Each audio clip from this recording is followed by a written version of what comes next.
Hello and welcome to the capital study circle. Capital study circle में आप सभी का स्वागत है। तो जैसा कि हमारी लेक्चर सीरीज चल रही है जिसमें हम प्रैक्टिस सेट कर रहे हैं टीजीटी पीजीटी सिविक्स के लिए, UPHSC net JRF political science के लिए और तमाम सारे दूसरे एग्जाम्स जहां पे पॉलिटिकल साइंस से रिलेटेड क्वेश्चन आते हैं, चाहे वो यूपीएससी हो, यूपीपीसीएस हो या अदर स्टेट पीसीएस हो, तो उनके लिए ये काफ़ी इम्पोर्टेंट है। इसके अलावा जो जानकारी इसमें है वो काफ़ी रोचक है, तो आप कोई भी इसको देख सकता है। तो जैसा कि हम टेस्ट सीरीज शुरू करने से पहले एक बेसिक इन्फॉर्मेशन देते हैं कि कैपिटल स्टडी सर्कल अब दिल्ली के बाद लखनऊ में भी आ चुका है। तमाम सारे स्टूडेंट्स के रिक्वेस्ट पे जो दिल्ली में हमारे साथ थे, अब वो नहीं जा पा रहे हैं दिल्ली, तो उन्होंने बोला कि यूपी के अंदर लखनऊ में अगर हो सके तो आप ऑफलाइन बैच शुरू कीजिए। तो हमने यहाँ पे ऑफलाइन बैच भी शुरू किया, ऑनलाइन बैच हमारे चल रहे हैं, क्योंकि बहुत बार ये डिमांड आ रही थी कि लखनऊ के अंदर कोई अच्छा इंस्टीट्यूट नहीं है। इलाहाबाद में जिस तरह से लोगों को जाना पड़ता है वहाँ पे अच्छे इंस्टीट्यूट हैं टीजीटी पीजीटी के लिए, यूपीएचएससी के लिए या एकेडमिक जो नेट जेआरएफ उनके लिए। तो हमने लखनऊ में भी इसको शुरू किया। अलीगंज ब्रांच में हमसे मिल सकते हैं, हमें फ़ोन कर सकते हैं, कॉल कर सकते हैं, ईमेल कर सकते हैं या टेलीग्राम और दूसरे जो सोशल मीडिया के चीज़ें हैं उस पर आप जुड़ सकते हैं, हमारी वेबसाइट विज़िट कर सकते हैं। तो शुरू करते हैं पहला क्वेश्चन। और पहला क्वेश्चन शुरू करने से पहले बेसिक चीज़ें डालना कि जो डिमांड थी, तमाम सारे स्टूडेंट जो बाहर रहते हैं उन्होंने इंग्लिश में पढ़ाई की, तो उनकी एक डिमांड थी कि बाइलिंगुअल कम से कम बना जाए। पूरी तरह से अगर इंग्लिश में ना हो तो हिंदी और इंग्लिश मिक्स करके बाइलिंगुअल एक बनाया जाए, जिससे कि जिसने अलग इंग्लिश में जिन्होंने पढ़ा उनके लिए फ़ायदा हो और ऑब्वियसली हिंदी। दूसरा, इससे एक फ़ायदा सभी को होगा कि अगर आपकी लैंग्वेज पे कमांड है, अगर आप इंग्लिश जानते हैं और हिंदी भी जानते हैं, तो फिर आपके लिए बहुत फ़ायदेमंद होता है। कई बार हर एग्ज़ाम में कम से कम 1 से 2 या 3 क्वेश्चन ऐसे होते हैं कि जो कई बार शब्द इंग्लिश में कठिन होते हैं, क्योंकि वो लैटिन वर्ड होते हैं, फ्रेंच वर्ड होते हैं या ग्रीक वर्ड हो सकते हैं या रोमन वर्ड हो सकते हैं, लेकिन उनका हिंदी ट्रांसलेशन बहुत सरल होता है, उससे सीधे सीधा जानकारी मिल जाती है। इसका अपोजिट कई बार हिंदी ट्रांसलेशन जो होता है वो बड़ा ख़राब होता है और उसका अगर इंग्लिश में देख लें तो बहुत ईजिली आंसर मिल जाता है। तो आपके 1, 2, 3 क्वेश्चन तो कम से कम वो सही हो जाएंगे। इसके अलावा जो हमारी सबसे ज़रूरी चीज़ होती है वो रिवीजन है कि हमने सब कुछ पढ़ा है, लेकिन अगर हम रोज़ रिवाइज नहीं कर रहे हैं तो एग्ज़ाम हॉल में जाके कम से कम 5-6 क्वेश्चन ऐसे होते हैं जो कन्फ्यूज़न की वजह से दूर हो जाते हैं। तो अगर हम दोनों को मिला लें, 1, 2, 3 अगर हम भाषा के संदर्भ में और कन्फ्यूज़न वाला हटा दें तो इतने ही क्वेश्चन आपके गलत हो जाते हैं और उन्हीं से आपका सिलेक्शन रुक जाता है। तो ये सारे सही करेंगे। और इसके अलावा जो हमारे टेस्ट सीरीज में हम आपको इतनी जानकारी देते हैं, क्योंकि कई बार क्वेश्चन रिपीट होते हैं, तो 20-30% क्वेश्चन तो रिपीट होते हैं, लेकिन अगले जो 30-40% क्वेश्चन आपको सही करने होते हैं वो इसके आसपास की जानकारी से ही आते हैं। डायरेक्ट क्वेश्चन आते हैं और उसके आसपास से ही क्वेश्चन आते हैं हमेशा। तो अगर आप इस टेस्ट सीरीज़ को पूरी तरह से देख रहे हैं, समझ रहे हैं और उसको नोट कर रहे हैं, तो 90% क्वेश्चन यहीं से आएंगे। और अगर अब ये 90% क्वेश्चन आपको याद हैं, समझ गए हैं, तो 100% गारंटी है कि आपका सिलेक्शन इसी बार होगा। तो बिना टाइम वेस्ट किए हम आगे बढ़ते हैं। तो टेस्ट सीरीज़ में जैसा कि अब 75 क्वेश्चन तक कर चुके थे, 76 क्वेश्चन देखते हैं। Consider the statement regarding article 1 of the Chinese constitution. अब चाइनीज़ कॉन्स्टिट्यूशन, इंडियन कॉन्स्टिट्यूशन का आर्टिकल 1 में टेरिटरी के बारे में है। यहाँ पे क्या है, the people's republic of China, जिसको हम PRC कहते हैं, is a socialist state under the people's democratic dictatorship. पहला statement, this is led by the peoples of China and based on the alliance of workers and peasant. तो इसमें पूछ रहा है कि दोनों में से कौन सा सही है या दोनों सही हैं। हिंदी में देख लेते हैं। चीनी संविधान के अनुच्छेद 1 से संबंधित कथनों पर विचार कीजिए। जनता के जनवादी अधिनायकवाद के अंतर्गत जनवादी चीन गणराज्य एक समाजवादी राज्य है। जनवादी अधिनायकवाद, डेमोक्रेटिक डिक्टेटरशिप, इसका नेतृत्व चीन की जनता करती है तथा यह मजदूरों एवं किसानों के गठजोड़ पर आधारित है। तो आर्टिकल 1 अगर हम वहाँ का पढ़ें और जो चाइना का है तो उसमें क्लियरली लिखा है a socialist state under the people's democratic dictatorship meaning that the system is based on the alliance of working classes in communist terminology the workers and peasant. तो working class communist and workers और peasant की बात कर रहा है and is led by the Chinese communist party. ये जो Chinese communist party है उसके द्वारा चलेगा और जो कि लेनिन की आइडिया थी communist party as a vanguard of the labour class की, अग्रदूत होगी क्रांति की। तो कम्युनिस्ट पार्टी ऑफ चाइना वहाँ की सबसे बड़ी पार्टी और माना जाता है कि दुनिया की सबसे बड़ी पार्टी है, क्योंकि इसी पार्टी में वहाँ के ऑलमोस्ट 60% से ज़्यादा लोग इसके मेंबर हैं और वो लोग अपने डेमोक्रेटिकली जो इलेक्ट होते हैं और धीरे धीरे ऊपर जाके उसके बनते हैं। तो पार्टी के अंदर तो डेमोक्रेसी है लेकिन बाहर डेमोक्रेसी नहीं है।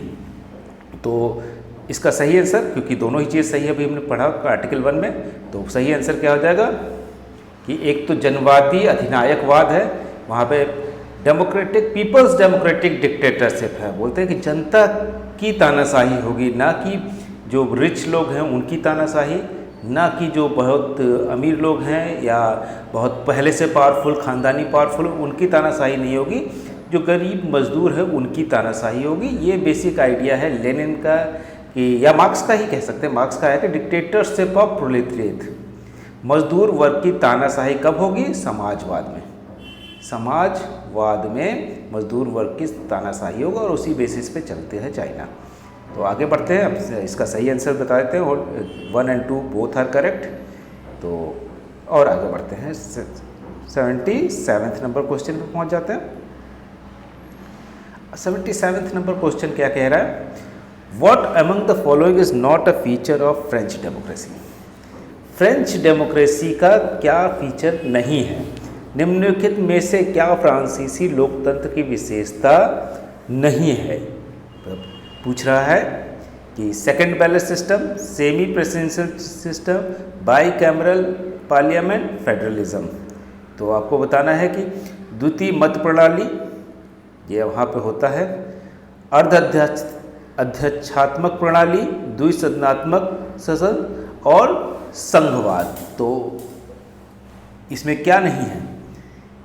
सेकंड बैलेट सिस्टम होता है, सेमी प्रेसिडेंशियल फॉर्म है कि वहाँ प्रेसिडेंट के पास भी काफ़ी पावर होती है लेकिन प्रधानमंत्री के पास भी काफ़ी पावर होती है, तो लगभग बराबर बटी रहती है। तो सेमी प्रेसिडेंशियल फॉर्म है, पूरी तरह से प्रेसिडेंशियल नहीं है। प्रेसिडेंट को बात तो माननी पड़ती है पार्लियामेंट की, लेकिन फिर भी उनके पास काफ़ी पावर है। बाई कैमरल 2 सदनी होता है, ये भी है। फेडरलिज्म नहीं है क्योंकि फ्रांस क्या है?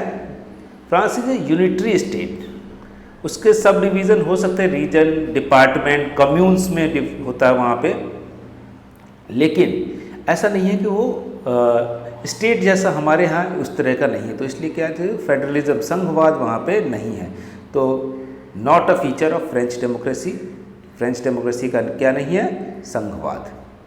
आगे बढ़ते हैं, 78 नंबर क्वेश्चन पर पहुँच जाते हैं। Identify the group of countries which are one party states.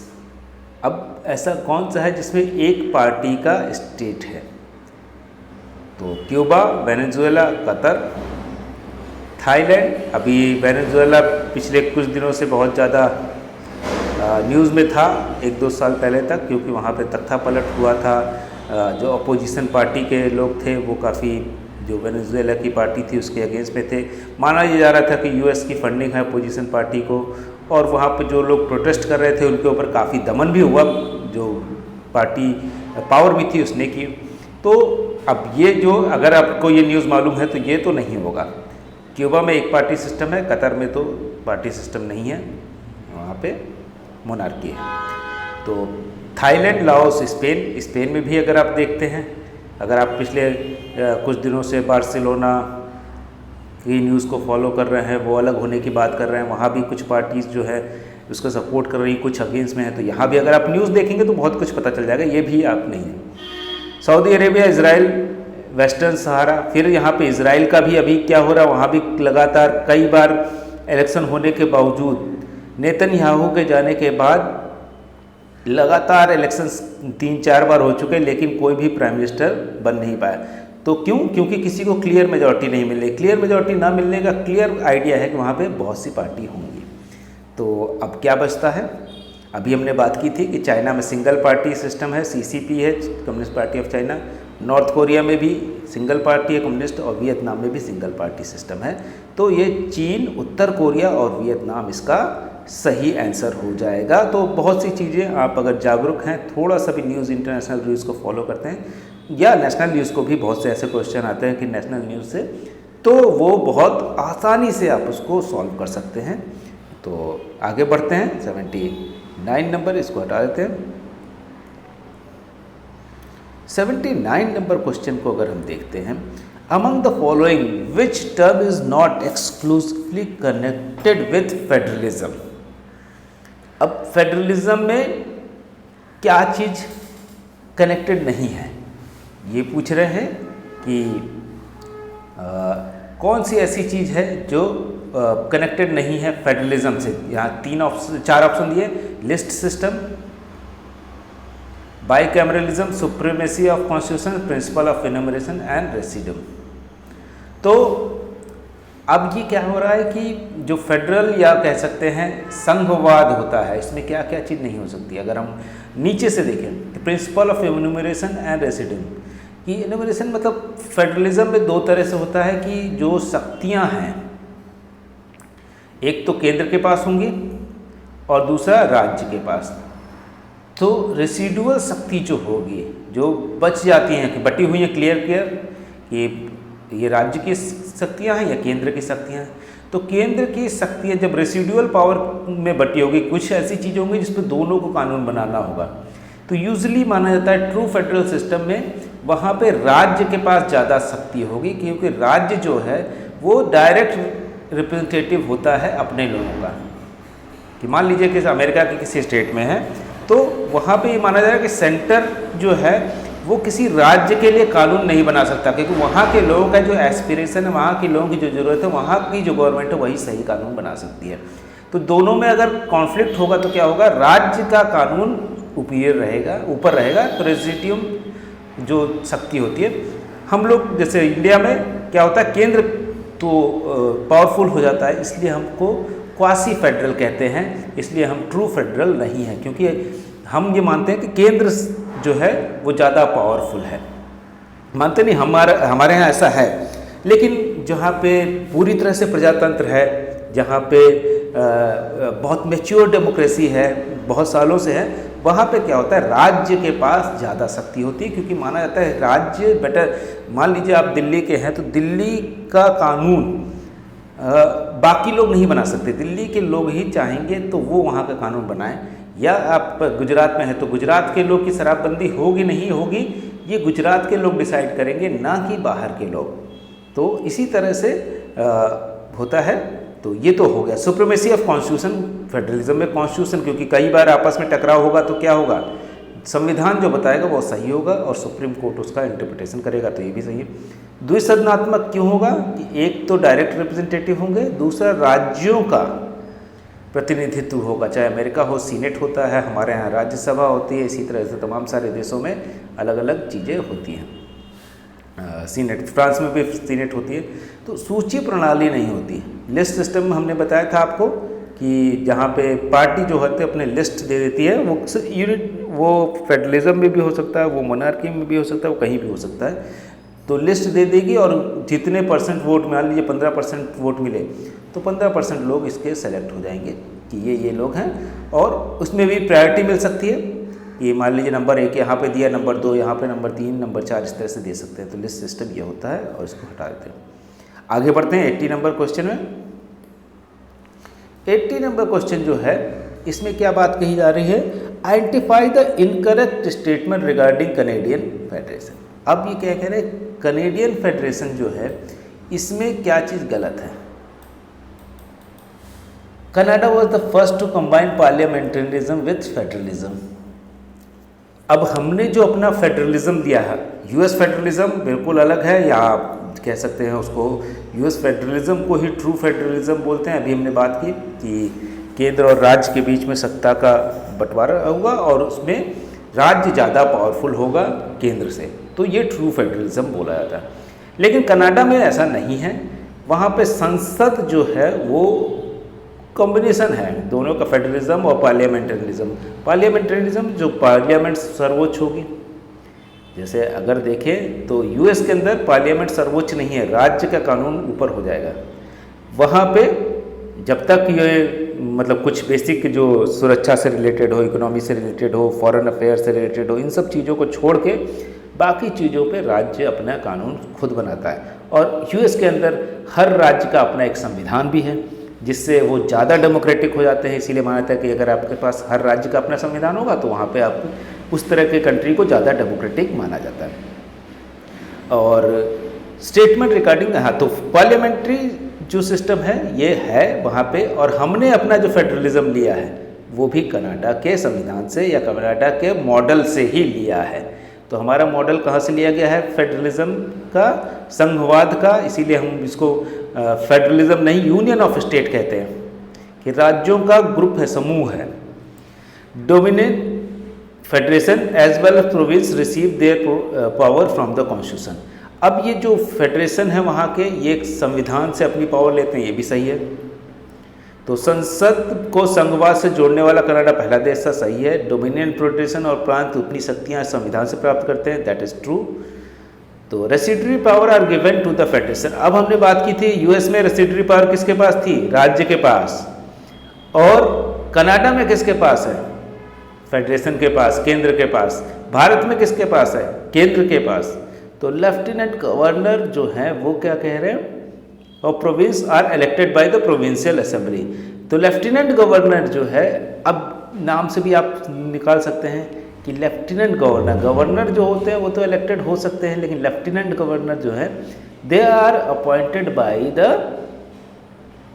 जो मोनार्क है उसके थ्रू अपॉइंट होते हैं, कि कैनेडियन मोनार्क जो होगा उसके through, head of the state जो है उसके थ्रू अपॉइंट होते हैं, ना कि इलेक्टेड होते हैं। तो यही चीज़ गलत है, और कह सकते हैं कि इनकरेक्ट यही है कि अब असेंबली से नहीं चुने जाते। तो आगे बढ़ते हैं 81 नंबर क्वेश्चन पे।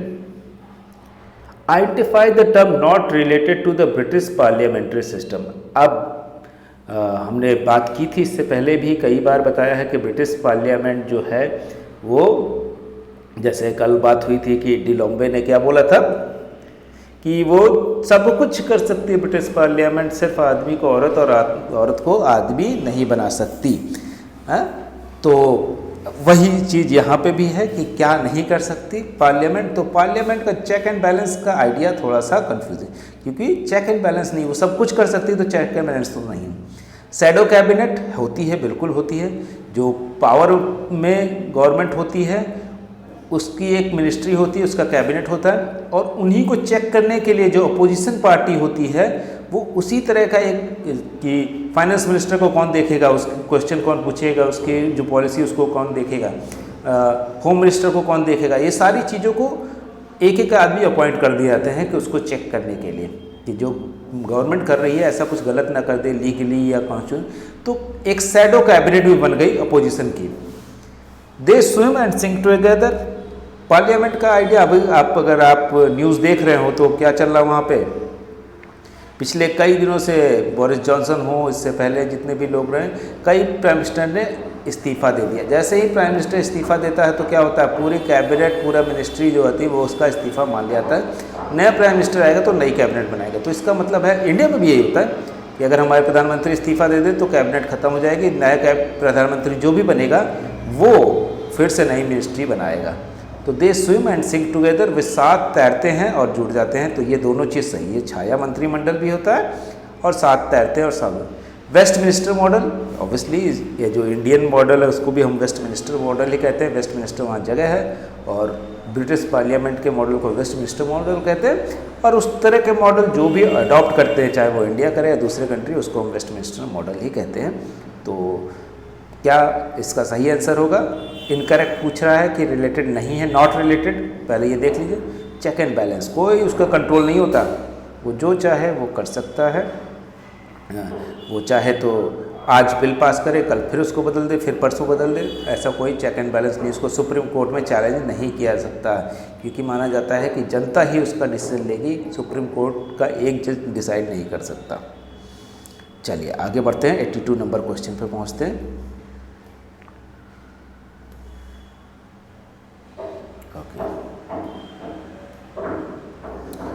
82 नंबर क्वेश्चन में है, among the following which is not a feature of American presidential form of government. तो American presidential form of government का फीचर कौन सा नहीं है? सिंपल से पूछा है, निम्नलिखित में से कौन सी अमेरिकी अध्यात्म शासन की विशेषता नहीं है? नहीं है, पहले तो ध्यान रखिए कि indirect election of the president, ये है राष्ट्रपति का अप्रत्यक्ष निर्वाचन। अब यहाँ पे बहुत बार लोगों को कन्फ्यूज़न होता है कि सीधे सीधे 2 कैंडिडेट चुन लिए जाते हैं, लेकिन ये जो पार्टी होती है ये पार्टी के कैंडिडेट होते हैं, ना कि जनता के। या ऐसा नहीं कि इनका इलेक्शन डायरेक्टली होता है, डायरेक्टली लोग इनके लिए वो देते हैं।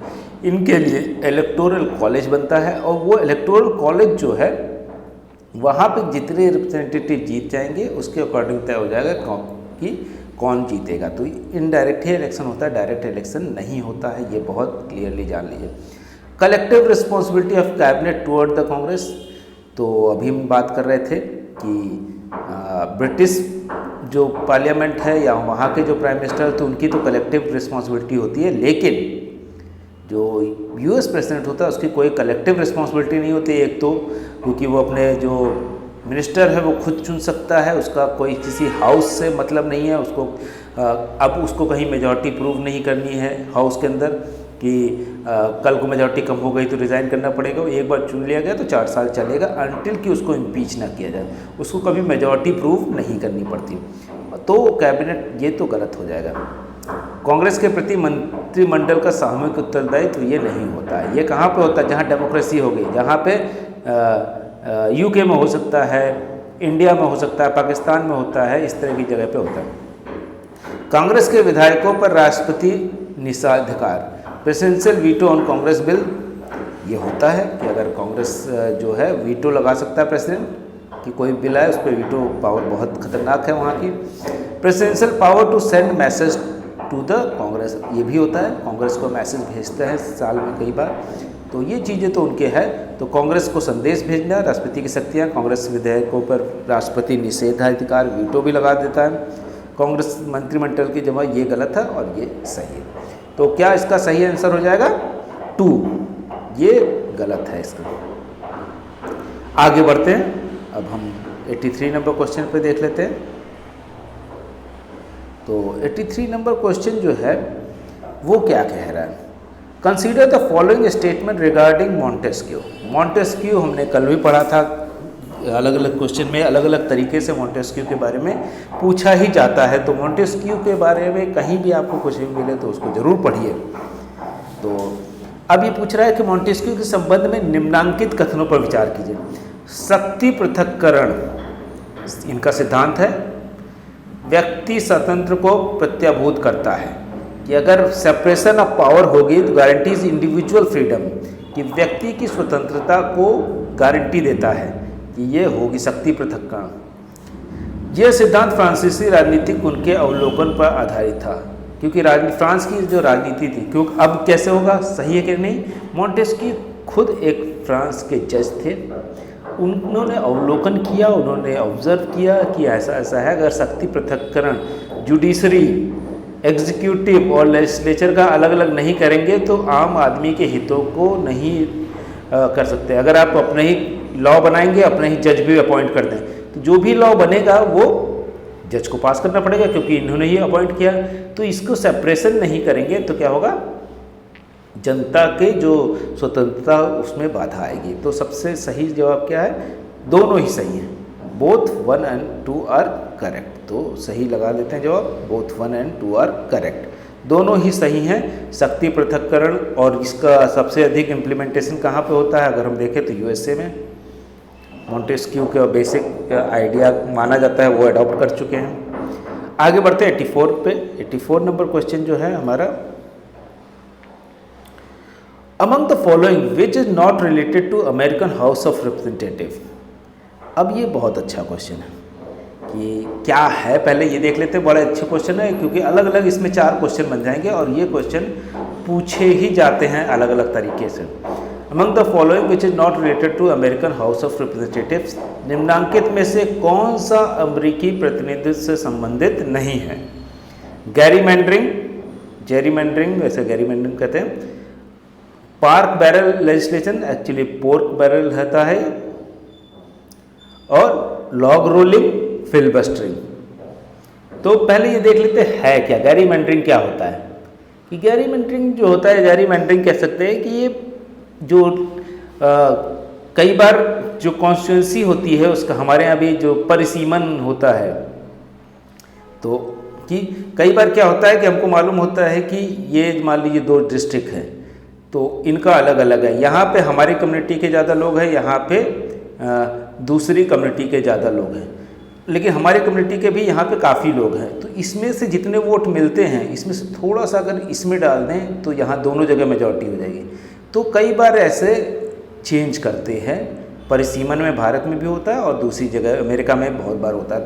तो इससे क्या होगा, यहाँ पे भी 60% हो गए, मान लीजिए यहाँ 80% थे, यहाँ पे 40% है, तो क्या होगा 80 में से 20 उधर भेज दिया तो ये भी 60% हो गए, इधर भी 60% हो गए, दोनों जगह मेजॉरिटी आने के चांसेस बढ़ जाते हैं। तो इस तरह की चीज़ें गैरीमैंडरिंग यूएस में होती है। तो ये तो सही हो गया। पोर्क बैरल लेजिस्लेशन जो होता है यूजली क्या होता है कि पोर्क बैरल का मतलब खिला पिला के लॉ बनवा लेना। तो ये जो चीज़ें हैं पुराने समय में माना जाता था कि यूएस में भी होता है, लेकिन आज के समय ये बहुत ज़्यादा खिला पिला के थोड़ा सा कम होता माना जाता है। ये डेवलपिंग कंट्रीज़ के नेचर होता है कि खिला पिला के चीज़ों का काम करवा लेना। कि लॉग रोलिंग और दूसरा नीचे लिखा है कि फिलबस्टर। तो लॉग रोलिंग का आइडिया जो होता है वो होता है कि लोगों को लॉबिंग करना। लॉबिंग जो है वो होता है, वहाँ पे माना जाता है कि लॉबिंग जो है, जैसे कि अगर आप देखेंगे तो भारत में हमारे यहाँ विप जारी होता है, विप कि अगर आप इस पार्टी के हैं तो आप यही काम करेंगे, मतलब जो जिसको वोट देना बोला गया उसी को देंगे, आप किसी बिल पे उसी तरफ करेंगे। लेकिन यूएस में विप जैसी चीज़ें नहीं होती। तो लॉग रोलिंग होती है कि अगर हम बोले कि आप मान लीजिए छोटी पार्टी के लोग हैं या दूसरे पार्टी के, या आप हमको इस बिल पे सपोर्ट कर दिए, हम आपको उस पर सपोर्ट कर देंगे। तो इस तरह की चीज़ें यूएस में होती है जिसको हम लॉबिंग कहते हैं, या लॉग रोलिंग कि इधर से लट्ठे को इधर कर दिया, उधर से उधर कर दिया, तो ये होता है। और फिलबस्टरिंग एक बड़ा इंटरेस्टिंग आइडिया है अमेरिकन हाउस का, जहाँ पे वहाँ पे किसी भी जो रिप्रेजेंटेटिव है, माना जाता है क्योंकि फ्रीडम है तो किसी भी रिप्रेजेंटेटिव को बोलने से रोका नहीं जाएगा। तो बोलने से रोकने ना देने पे क्या होगा कि कितने टाइम तक कोई बोलेगा ये लिमिट नहीं कर सकते। लेकिन कई बार ये होता है कि कोई बिल पास होना है तो उसकी ये टाइम होती है कि 12 बजे या कल परसों या 2 डेट होगी कि मान लीजिए आज रात में 12 बजे बिल पास होना है, उसके बाद हाउस ख़त्म हो जाएगा। तो कोई भी व्यक्ति ऐसा करता है कि वो बोलना शुरू करेगा और वो बोलता ही रहेगा 8 घंटे 10 घंटे 12 घंटे तो बोलेगा। जब ये 12 बज जाएगा, 1 बज गया, तो वो ख़त्म करेगा अपनी। तो टाइम निकल गया वोटिंग का, तो वो बिल अपने आप ही रिजेक्ट हो जाता है या नहीं पास हो पाता। तो इस तरह की चीज़ फिलबस्टरिंग वहाँ पे होती है। कई बार बहुत से लोग, अगर आप पढ़ेंगे तो बहुत से अमेरिकन हाउस में ऐसे लोग होते हैं 8-8 10-10 घंटे लगातार बोलते हैं। तो ये आगे बढ़ते हैं, 84 के बाद हम 85 पे आ जाते हैं। अब ये क्वेश्चन मैच द फॉलोइंग है कि यहाँ पे अगर आप कुछ चीज़ें, फिर से हमने बोला कि मैच द फॉलोइंग के साथ अच्छी बात ये होती है कि अगर आपको कुछ बेसिक नॉलेज है तो आप आसानी से उसको हल कर सकते हैं। जबकि पहले से ही अगर आप सारे क्वेश्चंस को पूरे टोटलिटी में एक बार क्वेश्चन देखेंगे तो क्या होगा, प्रॉब्लम वहाँ पे ये प्रॉब्लम आ जाती है कि समझ में नहीं आता, लगता है बहुत कठिन है। तो अब यहाँ पे अगर आप देख लें तो presidency independent of legislature and parliamentary confidence, इसको हिंदी में भी देख लेंगे अभी हम। तो presidency and ministry are subject to parliamentary confidence, ये कहाँ पे होगा? क्योंकि देखिए प्रेसिडेंसी है और ये प्रेसिडेंसी है। तो प्रेसिडेंसी जो है, प्रेसिडेंट कहाँ कहाँ होते हैं ये देख लीजिए। यूनाइटेड स्टेट ऑफ अमेरिका में होते हैं, फ्रांस में भी होता है और साउथ अफ्रीका में भी होता है। यूनाइटेड किंगडम में मिनिस्ट्री जो है वो होती है, प्राइम मिनिस्टर होते हैं। तो ministry is subject to parliamentary confidence. Confidence है जब तक हाउस में मेजॉरिटी है तभी तक मिनिस्ट्री रहेगी। तो सी का 1 हो जाएगा, बहुत आसानी से आपने ढूंढ लिया। अब सी का 1 किस में है देख लीजिए, सी का 1 सिर्फ इसमें है। तो ए का क्या हो गया? 3। Presidency independent of legislature and parliamentary confidence, France में होता है कि जो प्रेसिडेंट है वो लेजिस्लेचर और पार्लियामेंट्री कॉन्फिडेंस से दोनों से ही अलग होता है, उसको प्रूव नहीं करना पड़ता, लेकिन उसकी बात माननी पड़ती है पार्लियामेंट की। Presidency and ministry are subject to parliamentary confidence, B कहाँ पे होगा देख लीजिए, बी का 4 साउथ अफ्रीका में, कि प्रेसिडेंट को प्रूव करना पड़ता है मेजॉरिटी साउथ अफ्रीका में। प्रेसिडेंसी इंडिपेंडेंट ऑफ लेजिस्लेचर, ये कहाँ हो जाएगा? डी का 1 नहीं सॉरी हाँ डी का 2 यूनाइटेड स्टेट, क्योंकि वहाँ पे लेजिस्लेचर से उसको कोई मतलब नहीं, हाउस अपना काम करे। प्रेसिडेंट का काम एग्जीक्यूशन का है, वो एग्जीक्यूट करेगा। यहाँ पे लॉ बनेंगे, हाउस जो है लॉ बनाएगा, इनको भेज देगा, प्रेसिडेंट उसको एग्जीक्यूट करेगा या फिर वीटो लगा सकता है, लेकिन डायरेक्टली जिसकी मेजॉरिटी यहाँ प्रूव उसको नहीं करनी होती है, ना ही वो उससे कोई मतलब होता है कि इसकी मिनिस्ट्री यहाँ हाउस से होनी चाहिए, ये भी नहीं होता। वो मिनिस्टर अपने काम के अकॉर्डिंग वो चुन लेता है, वो जिसको भी चाहे मिनिस्टर बना सकता है काम को सही से सुचारू रूप से करने के लिए। तो आगे बढ़ते हैं, 85 है, तो सेम चीज़ को हिंदी में एक बार देख लेते हैं कि मंत्रिमंडल संसदीय विश्वास के अधीन है। तो हमने बताया कि कहाँ पे होगा मंत्रिमंडल? United kingdom. एक बार ये मिल गया तो कहीं और कन्फ्यूज़न ही नहीं है।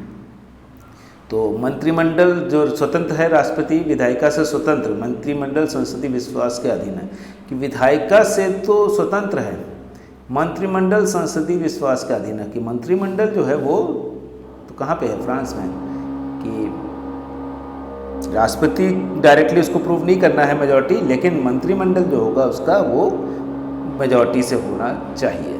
तो फिर से वही चीज़ें हो गई। बी को देख लेते हैं कहाँ पे 4 है, राष्ट्रपति दक्षिण अफ्रीका में और राष्ट्रपति विधायिका से स्वतंत्र संयुक्त राज्य अमेरिका में। तो इसका सही आंसर हमने देख ही लिया, 2 है। आगे बढ़ते हैं, 86 नंबर क्वेश्चन पे। Which among the following is not a part of China's executive? China के एग्जीक्यूटिव का पार्ट कौन सा नहीं है? The state council, president, national council. तो बेसिकली वहाँ के एग्जीक्यूटिव का जो है मिलिट्री कमीशन वहाँ पे नहीं है, बाकी सारी चीज़ें एग्जीक्यूटिव का पार्ट है। प्रेसिडेंट एग्जीक्यूट करता है, स्टेट काउंसिल करती है, नेशनल काउंसिल डिसीजन लेती है। ये तीनों ही पार्ट जो हैं वहाँ पे हैं। तो केंद्रीय सैनिक आयोग जो है वो वहाँ पे जो एग्जीक्यूटिव का पार्ट नहीं है चीन में। चीन के ऊपर काफ़ी प्रश्न बन गए हैं, चीन को हम अलग से भी पढ़ेंगे और आपको किसी ऑफलाइन क्लासेस में तो पढ़ाते हैं, लेकिन कभी किसी दिन आपको अलग से एक वीडियो बना के चीन के ऊपर, फ्रांस के ऊपर, या जो अमेरिका है या ब्रिटेन के जो पार्लियामेंट्री सिस्टम है, इंडिया के बारे में आप सभी लोग पढ़ते हैं, लेकिन बाकी चीज़ों के बारे में भी आपको जानकारी दे देंगे। तो 86 के बाद हम पहुंच जाते हैं 87 पे। Standing committee of which national legislature act as a national parliament as well as head of the state and even like supreme court. अब ये बहुत अच्छा क्वेश्चन है कि स्टैंडिंग कमेटी क्या करती है। तो कहाँ पे हो सकता है कि पार्लियामेंट की तरफ भी करे, लेजिस्लेचर की तरफ भी करे, पार्लियामेंट की तरफ भी करे, हेड ऑफ द स्टेट की तरफ करे और सुप्रीम कोर्ट की तरफ भी करे। तो कौन सा ऐसा होगा कि संसद की तरफ भी काम करे, सर्वोच्च न्यायालय की तरफ भी, राज्य के प्रमुख की तरफ भी काम करे? ऐसा कहाँ हो सकता है? तो जहाँ पे डिक्टेटरशिप ऑफ समथिंग होगी वहाँ पे ही ये सारी चीज़ें होंगी, नहीं तो अदरवाइज डेमोक्रेसीज में क्या होता है? Separation of power. तो बाकी सारे जो डेमोक्रेसी हैं, कनाडा है, स्विट्ज़रलैंड है, फ्रांस है। स्विट्ज़रलैंड में तो बहुत ज़्यादा डेमोक्रेसी है, वहाँ पे 6 लोग चुने जाते हैं और 1-1 साल के लिए अलग अलग प्रेसिडेंट रहते हैं 6 साल में। और कोई भी कठिन मुद्दा होता है तो डायरेक्ट रेफरेंडम होता है, जनता से ही पूछा जाता है, जनता जिसको वोट कर देगी। ऐसा नहीं कि इन्होंने हमको एक बार मेजॉरिटी मिल गई है तो कुछ भी रूल लॉ बनाते रहेंगे, ऐसा नहीं होता। तो स्विट्ज़रलैंड में तो कह सकते हैं कि रूसो का जो आइडिया है वो पूरी तरह से इम्प्लीमेंट होता है कि जनरल विल, जनता के। तो फ्रांस में भी नहीं है, कनाडा में भी नहीं, तो चाइना ही होगा जहाँ पे कि सभी काम नेशनल जो स्टैंडिंग कमेटी होती है, क्योंकि नेशनल पीपल्स कांग्रेस जो है वहाँ सबसे बड़ी कांग्रेस है वो, लेकिन साल में एक ही बार मिलती है 2 वीक के लिए। उसके बाद जो भी डिसीजन लेने होते हैं वो क्या कहती है, वो स्टैंडिंग कमेटी लेती है। तो चाहे वो कभी कभी जुडिशल चीज़ें को भी लेना पड़ता है, कभी कभी हेड ऑफ़ द स्टेट की तरह काम करना पड़ता है, तो वो सारी चीज़ें, तो चाइना इसका सही, चीन राष्ट्रीय जन कांग्रेस जो है वो सही आंसर हो जाएगा। 87 हो गया। 88 पे हम जाते हैं। अगला question 88 number, identify the incorrect statement regarding judicial review in United state of America. तो जुडिशियल रिव्यू से भारत में भी क्वेश्चन बहुत पूछे जा रहे हैं और अमेरिका के जुडिशियल रिव्यू सिस्टम से ले बहुत क्वेश्चन आते हैं, और भारत का जुडिशियल रिव्यू सिस्टम अमेरिका से ही लिया गया है। तो identify the incorrect statement regarding judicial review in United state of America. संयुक्त राष्ट्र अमेरिका में न्यायिक पुनरावलोकन के संबंध में त्रुटिपूर्ण कथन को पहचानिए। इसका संविधान में संयुक्त रूप से उल्लेख नहीं हुआ है, ऐसा सही है? हाँ। उच्चतम न्यायालय केवल पुनरावलोकन करता है कि प्रक्रिया का पालन हुआ हो, न कि प्रक्रिया का सार तत्व का। संविधान का संक्षिप्त रूप इसके क्षेत्र को विस्तृत कर देता है। उच्चतम न्यायालय संविधान संशोधन के पुनरावलोकन की इच्छा करता है। तो supreme court avoids reviewing constitutional amendment, ऐसा नहीं है, कॉन्स्टिट्यूशनल अमेंडमेंट को भी रिव्यू करता है। Brief size of constitution widen the scope of judicial review, वहाँ का संविधान बहुत छोटा है, 7 आर्टिकल हैं और 12 पेज का है, तो बहुत छोटा संविधान है, इसलिए ऑब्वियसली जुडिशियल रिव्यू के जो सही कह रहे हैं कि स्कोप बढ़ा देता है। Supreme court already review the procedure B follow, not the content of the procedure, कि प्रोसीजर सही है कि नहीं, ऐसा नहीं है। तो ये भी सही है, प्रोसीजर को फॉलो किया जाना चाहिए। प्रोसीजर के अलावा भी यहाँ पे शायद वो देखा जाता है, नहीं, प्रोसीजर के अलावा भी कि कॉन्स्टिट्यूशनली सही है कि नहीं, सिर्फ ऐसा नहीं कि प्रोसीजर फॉलो है। जापान के अंदर होता है प्रोसीजर, ड्यू प्रोसेस अगर सही है तो है। It is not expressly mention in constitution, ये संविधान में संयुक्त रूप से उल्लेख नहीं हुआ है, ये सही है क्योंकि उल्लेख नहीं हो, तो सही आंसर क्या हो जाएगा, सेकंड। उच्चतम न्यायालय केवल यह पुनरावलोकन करता है कि प्रक्रिया का पालन हुआ हो, ना कि प्रक्रिया के सार तत्व। सार तत्व को भी वहाँ की जुडिशरी देखती है, अगर जापान के बारे में होता तो ऐसा नहीं होता। 88 के बाद 89 पर आ जाते हैं। Liberal constitutionalism emphasise concentration of government power. उदार संविधानवाद शासकीय शक्तियों के संकेंद्रण पर बल देता है। शासकीय शक्तियों का संकेंद्रण स्वेच्छाचारिता की ओर ले जाता है। तो रीजन क्या है, कंसंट्रेशन ऑफ गवर्नमेंटल पावर में lead to autocracy. Liberal constitution emphasise concentration of governmental power, कि जो उदारवादी जो संविधानवाद है वो शासकीय शक्तियों के संकेंद्रण पर बल देता है। उसका रीज़न क्या बता रहे हैं, शासकीय शक्तियों का संकेंद्रण स्वेच्छाचारिता की ओर ले जाता है। जो कंसंट्रेशन ऑफ गवर्नमेंटल पावर में लीड टू ऑटोक्रेसी। तो एक तरह से देखें तो लिबरल कॉन्स्टिट्यूशन जो है वो एम्फसाइज कंसंट्रेशन ऑफ पावर नहीं करता है, तो पहला तो गलत हो गया। सेकंड जो है, एक सेकंड, सेकंड जो है वो सही है कि अगर गवर्नमेंटल पावर जो होगी वो ऑटोक्रेसी की, अगर ज़्यादा होगी तो ऑटोक्रेसी की तरफ ले जाएगी। तो ए असत्य है किंतु आर सत्य है, सही। अब आगे बढ़ते हैं, 90 नंबर क्वेश्चन पर आते हैं। Parliament is sovereign in United Kingdom, reason scope as well as exercise of parliament power unlimited. तो क्या बोल रहे हैं कि अभी हम बात कर रहे थे यूनाइटेड किंगडम के बारे में कि यूनाइटेड किंगडम में जो पार्लियामेंट इज सॉवरेन है वो सही है, और क्योंकि उसका एक्सरसाइज जो पावर होती है वो अनलिमिटेड है, कुछ भी कर सकती है। तो ए सही है, दोनों सही है, A R true and correct explanation of A सही हो गया। 91 नंबर क्वेश्चन को देख लेते हैं हम लोग। विच one of the following statement is correct, यहाँ पे इज करेक्ट है, ये ध्यान रखिए हमेशा। The preamble is not part of constitution, ऐसा नहीं है।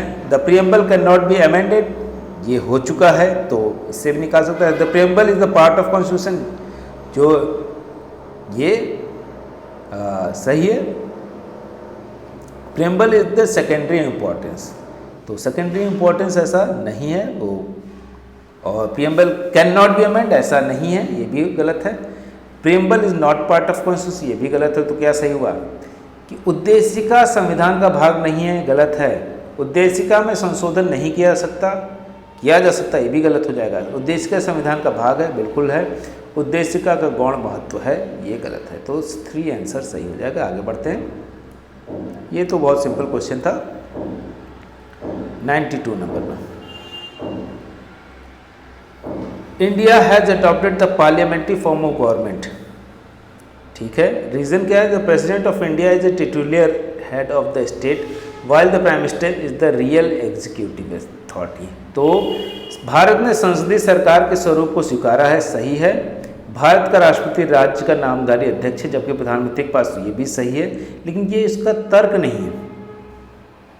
ए आर दोनों सही है, लेकिन ये सही विवेचना नहीं है कि उसकी वजह से हमने पार्लियामेंट्री सिस्टम को अपनाया है। ये बचपन से पढ़ते आ रहे हैं।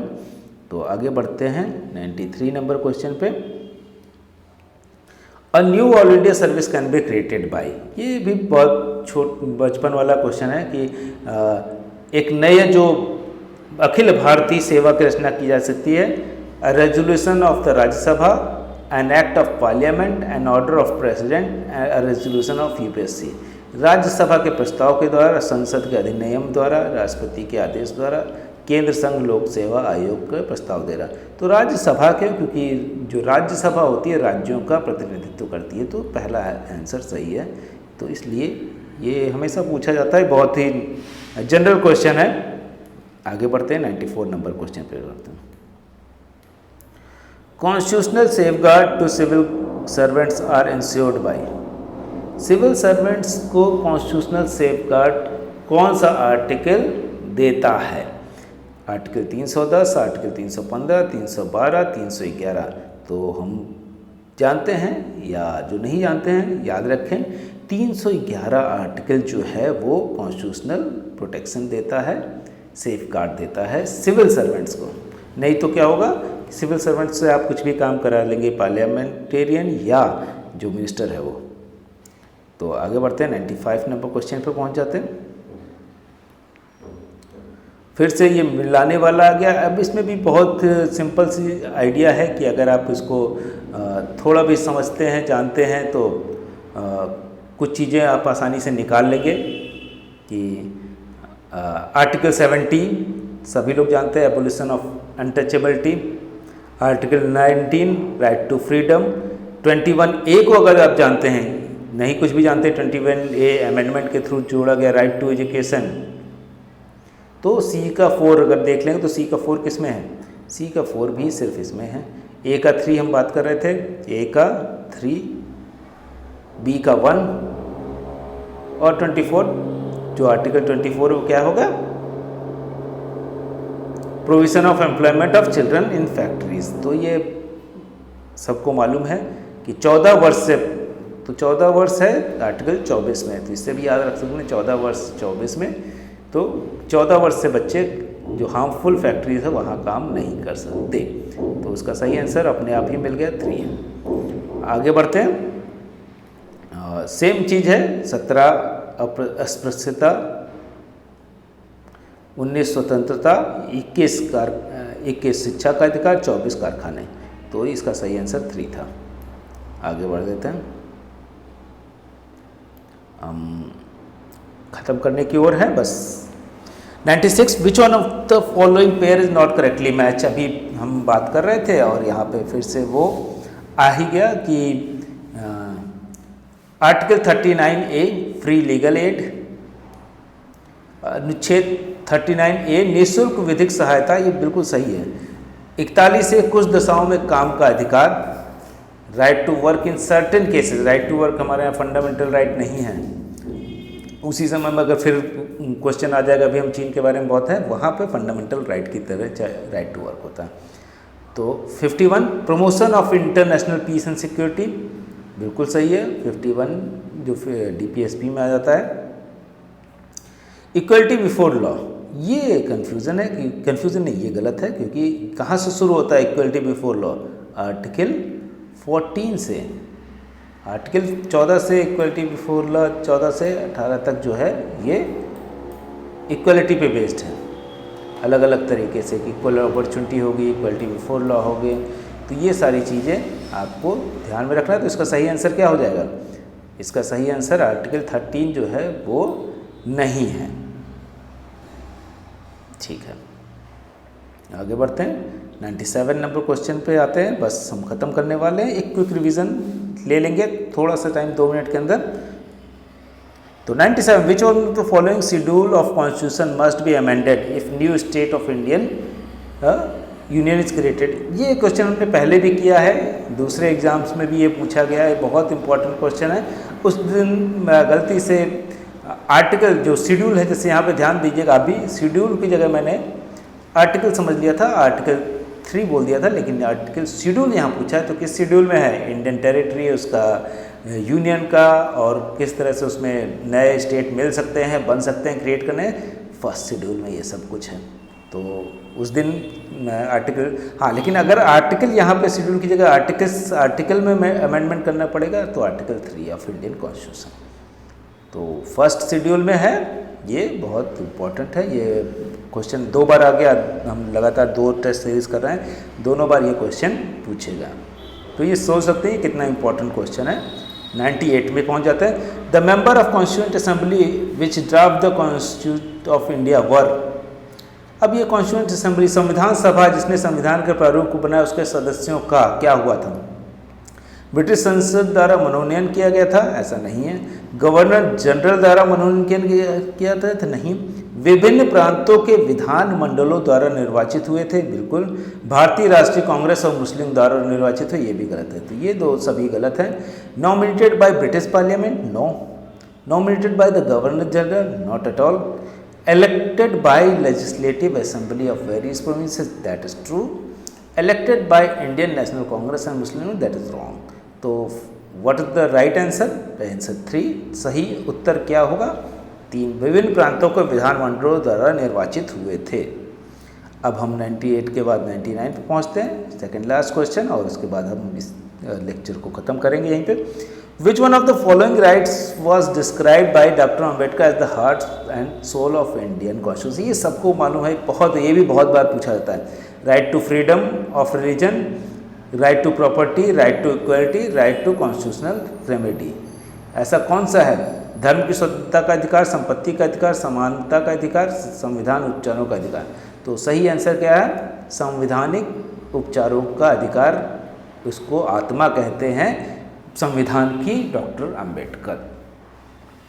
आगे बढ़ते हैं लास्ट क्वेश्चन पे।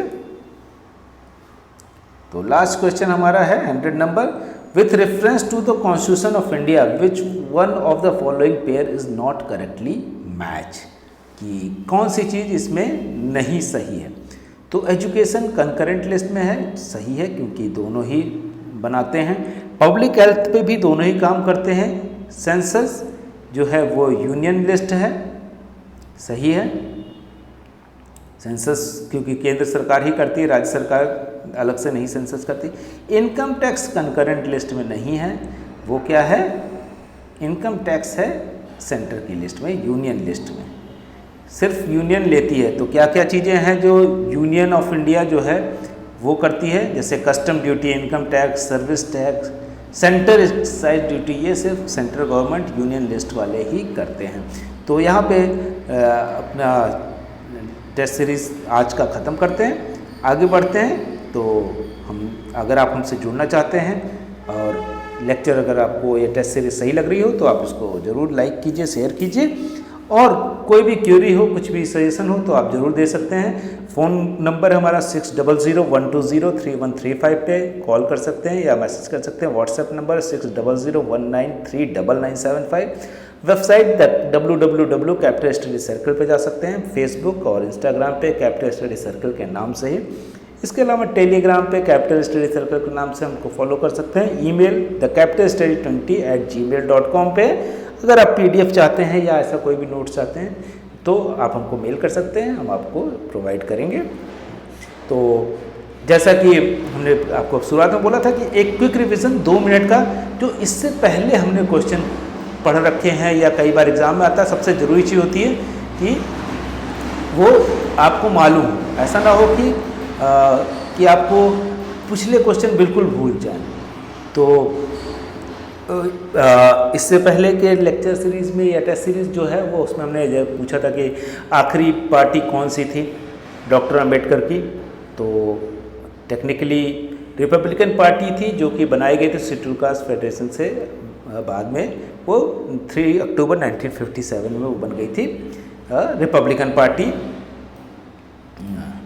तो रामदास अठावले जो हैं वो उसके अभी भी प्रेसिडेंट हैं और वो केंद्रीय मंत्री भी हैं। बहिष्कृत हितकारिणी सभा की बात भी उन्होंने की थी, अंबेडकर ने बनाया था 1924 में। इसके अलावा जो शेड्यूल कास्ट फेडरेशन बनाया था उन्होंने। इसके अलावा हमने बात की थी विनोबा भावे की। विनोबा भावे जो ऋषि खेती के बारे में कि क्या बात करते हैं, तो ऋषि खेती में क्या चीज़ नहीं है होगी। तो विनोबा भावे की ऋषि खेती में कहते हैं कि बैलों का प्रयोग, बुलक्स का जो प्रयोग है वो नहीं करना चाहिए, हाथ से खेती करना चाहिए। इसके अलावा हमने अमर्त्य सेन के बारे में भी बात की थी कि लिबरल पैराडॉक्स किससे रिलेटेड है, या जो दूसरा आइडिया है कि उनको कह सकते हैं सेन पैराडॉक्स भी कहते हैं, वो किससे रिलेटेड है, तो ऑब्वियसली उनसे है। इसके अलावा अगर हम बात करें कि सॉवरेनिटी की बात हो रही थी कि कौन कौन से सबसे पहले सॉवरेनिटी की आइडिया कौन देता है, तो मोदा देते हैं। लीगल सॉवरेनिटी का आइडिया कौन देता है, ऑस्टिन देते हैं। इसके अलावा हमने बात की थी सबल्टन आइडिया की, सबल्टन किस पे भी ज़्यादा फोकस करते हैं, तो जो मार्जिनलाइज सत्ता है, जो सबसे पिछड़ा तबका है, उसकी बात करते हैं कि उसके नज़रिए से देखते हैं कि क्या चीज़ सही है। तो हमने बात की थी कौन कौन बड़े सबल्टन लीडर भी हैं, डेविड आर्मंड, गौतम भद्रा, दीपेश चक्रवर्ती, पार्थ चटर्जी, रंजीत गुहा, सुदीप्त कविराज, इस तरह के लोग, गायत्री चक्रवर्ती, इस तरह के नाम भी आपको सबल्टन ये भी पूछा जाता है कई बार। तो इसके बाद हमने देखा था कि कार्ल मार्क्स का आइडिया भी, जो साइंटिफिक सोशलिज्म किसका आइडिया था, वो कार्ल मार्क्स का था। सोशलिज्म जो है वो पहले से चला आ रहा था, लेकिन साइंटिफिक सोशलिज्म जो है वो कार्ल मार्क्स का आइडिया था। इसके अलावा हमने बात की थी कि ईजा बर्लिन का आइडिया क्या है, नेगेटिव फ्रीडम का। हायक का आइडिया क्या था, difference between justice and fortune. Karl Popper incremental changes के बाद सीबी मैकफर्सन क्रिएटिव फ्रीडम की बात की थी हमने। इसके अलावा जो मास लाइन की बात कौन करता है कम्युनिस्ट आइडिया में, मास लाइन की बात माओ करते हैं, तो उसमें लेनिन था, उसमें कार्ल मार्क्स थे, लेकिन जो आइडिया आता है वो माओ का है। और वैनगार्ड ऑफ प्रोलेटरिएट जो है वो का, वैनगार्ड ऑफ रेवोल्यूशन जो है वो किसका आइडिया था, लेनिन का था। रोज़ा लग्जमबर्ग के बारे में भी हमने देखा था कि मास स्ट्राइक या कहते हैं कि अब स्वस्फूर्त क्रांति होगी, उसमें पार्टी के अगेंस्ट में थी, लेनिन को क्रिटिसाइज भी करती हैं। इसके अलावा पैसिव रेवोल्यूशन की बात ग्राम्सी करते हैं। कल्चरल जो फेमिनिस्ट हैं वो क्या कहती हैं, ये भी हमने बात की थी कि जो है अभी तक की जो प्रॉब्लम्स हैं उसमें जो पुरुषों का हाथ है, ऑब्वियसली सही भी है कि चाहे युद्ध हो चाहे दूसरी हो चीज़ें हो, वो पुरुष ने ही की है। तो बोले कि पुरुषों से बेटर जो है महिलाएं कर सकती है, अगर उनका जो सत्ता आएगी तो वो बेटर हो सकती है। तो यहाँ पे अपनी बात ख़त्म करते हैं और दूसरी चीज़ें तमाम सारी जो रोल्स के आइडिया है वो हम किसी और दिन डिस्कस करेंगे। ये भी पढ़ा था हमने कि लेक्सिकल प्रायोरिटी और इस तरह की चीज़ें, व्हील ऑफ इग्नोरेंस पढ़ा था, जस्टिस एज फेयरनेस पढ़ा था। इन सब चीज़ों को भी हम बीच बीच में डिस्कस करते रहेंगे। तो बहुत बहुत धन्यवाद आपको देखने के लिए, आपने सुना। और अगर आपको कोई भी क्वेरी हो, कुछ भी सजेशन हो तो आप उसको कर सकते हैं। और अगर ऑफलाइन जुड़ना चाहते हैं तो हमारे लखनऊ ब्रांच में, अलीगंज में जुड़ सकते हैं। इसके अलावा कोई भी ऑनलाइन जुड़ना चाहते हैं तो हमें मैसेज कीजिए, कॉल कीजिए, हम आपको ऑनलाइन बैच में आपको जोड़ लेंगे। बाकी टेस्ट सीरीज़ हम यूट्यूब पे फ्री चला रहे हैं और कुछ दिनों में हम और भी अच्छी टेस्ट सीरीज़ और कुछ लेक्चर्स भी लाएंगे। हाँ, बहुत बार ये डिमांड आ रही है हमारे टेलीग्राम चैनल पे, बहुत बार लोगों ने मैसेज किया कि आप ऑनलाइन कीजिए जिससे हम कनेक्ट ज़्यादा हो पाए, बाद में देखने में वो मज़ा नहीं आता। तो ऑनलाइन कोशिश हम कर रहे हैं कि टीचर्स डे 5 सितंबर को हम ऑनलाइन आएंगे, उसका मैसेज आपको भेज दिया जाएगा कितने बजे आएंगे। तो मोस्ट प्रोबेबली हम 1 बजे दिन में, जो लंच टाइम होता है, अगर आप कहीं भी हैं, किसी जगह आप जॉब कर रहे हैं या कुछ भी कर रहे हैं, तो उस लंच टाइम पे आप कान में लगा के खाना भी खा सकते हैं और सुन भी लीजिए, और उसके बाद आप उस लंच टाइम पे आप काम कर सकते हैं। तो thank you very much. Online हम आएंगे जल्दी ही, आपकी डिमांड पूरी की जाएगी। Thank you.